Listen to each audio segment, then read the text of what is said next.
So I want to be completely honest with you.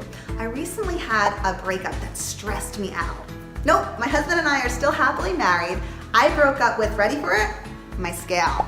And I have to admit, when I made the decision to stop weighing myself on a regular basis, I was so stressed out about it.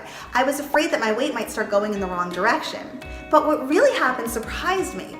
When I decided to break up with my scale, it actually helped me to eat healthier, to be more active, and to have a better self-image, all while staying at the same weight.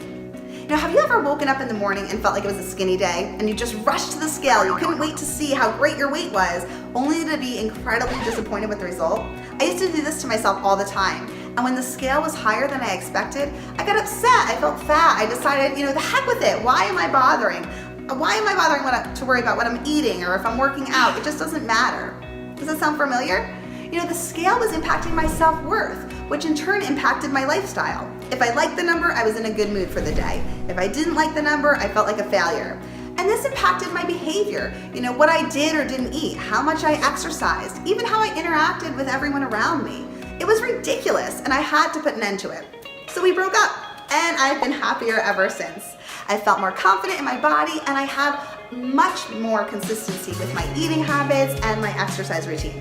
So why don't you join me? Give it a go. Break up with your scale too and give it a try. And then let me know how it goes in the comments below.